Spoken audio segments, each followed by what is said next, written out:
Hey guys, so today I'm going to be talking to you about Koreadathon 2020. I'm actually really excited to be joining in on this readathon. I'm on a roll here with all the readathons. Let's just calm down here. I only joined in on one readathon this year, but I've been having fun. It kind of got me a little bit motivated to focus on a certain TBR. I did come across this readathon through a video that Monica Kim made, and so it is a readathon that I also want to join in on as a fellow Korean. So this is exciting. It only goes for a week, I believe. The dates of this readathon is between July 6th to 12th, and there are a few challenges that are in this readathon that you can tackle throughout this week. The first challenge is to read the group book.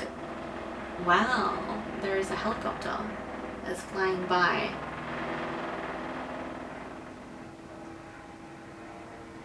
It's amazing.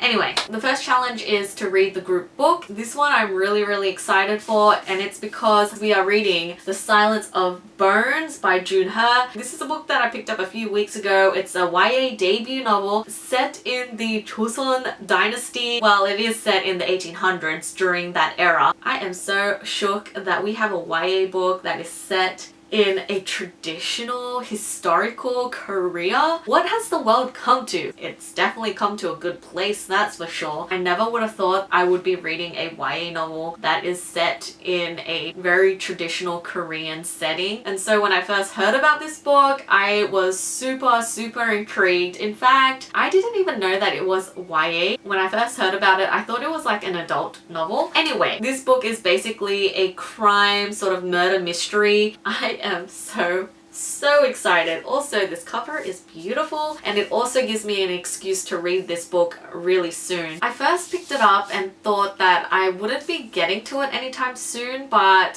thanks to this readathon, I will be picking this one up in the month of July. The second challenge is to read a book translated from Korean, and the book that I've chosen is Kim Ji-young, born 1982, and this is by Cho Nam-ju. And this book, it's definitely an international bestseller, of course, and I think there was a movie adaptation of this book last year or the year before, not entirely sure. Didn't watch the movie. My friend watched that movie and said that it was a little disappointing, but I'm hoping the book is a lot better. It's basically set in the 80s, and you're following this character Kim Ji-young and her life throughout the years as a woman growing up in Korea, and it's sort of like this depressing look on how women are treated or the inequalities that women face in Korea during this time and how depressing it is, and it might make me a little sad, contrasting to this very bright yellow happy color. I did see this on the shelves a few times when I visited bookstores, and always the cover intrigued me. I ended up picking it up a few weeks ago, and again I thought that I wouldn't be getting to this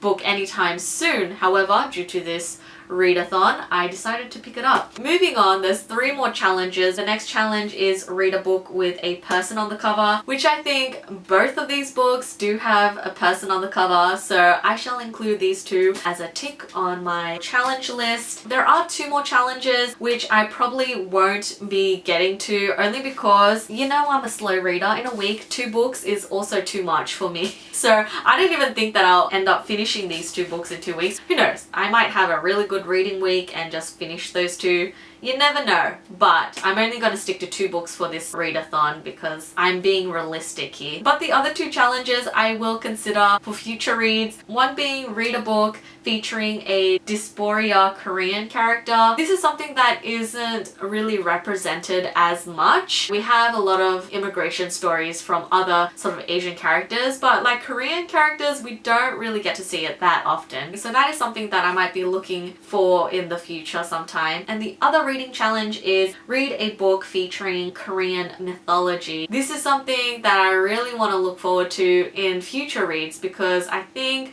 Korean mythology is something very different from other Asian. Like, there are similarities between other Asian countries, but Korea, it tends to have very interesting and different mythology. So that is a challenge that I want to adhere to future books that I might pick up. However, for this readathon, I'm only going to focus on 2 books. So that is it. These are the 2 books that I will be reading during this Koreadathon. However, there are 2 life challenges that Monica has included during this readathon. It's only 2 things, but the challenges are 2 things that I'm very, very much looking forward to. The first challenge is make a Korean recipe, and I must admit, I do not cook that often. In fact, I am a terrible cook. So this challenge is going to be interesting. I do want to tackle one of the easier recipes, and I'm going to try and make kimchi jjigae. Kimchi jjigae is basically a Korean kimchi stew. It was one of my favorite Korean dishes growing up as a child, so that is something that I want to tackle and want to be able to make and master. It was sort of a challenge that I wanted to create for myself anyway this year, but lo and behold, this Koreadathon is really pushing me to do things that I've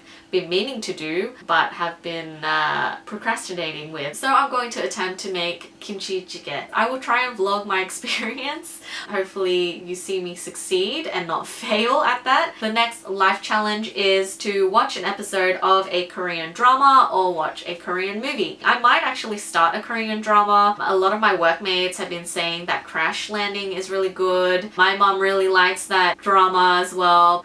I don't know. I have a love-hate relationship with K-dramas. I don't want to be a hater, but I also think that K-drama is just really incredibly cheesy, so I might actually start Crash Landing. It might be hilarious and cute. But there is a Korean film that I've been meaning to watch for quite some time now, and it is The Drug King. It's on Netflix. It's basically a crime drama set in Busan during the 70s. It's basically just following a guy that's kind of at the bottom of the barrel trying to make something with his life and then ends up trafficking drugs. It kind of reminds me of Narcos but set in Korea. So that is a movie that I really want to watch, and I'll probably get to during July. Hopefully I enjoy it. I mean, if I really enjoy it, I may do a movie review on it, so that's exciting stuff. Anyway, that's it for my sort of TBR video. These are my 2 reads that I'll be reading in the month of July, or at least during the Koreadathon. I'm super excited for these 2. I'm also excited to do some cooking, and I'm really excited for The Drug King. Are you guys going to be joining in on this readathon? If you are, what are some books that you've picked up ready to go? Otherwise, I hope you guys have a wonderful reading week, and I will see you in my next video. Bye!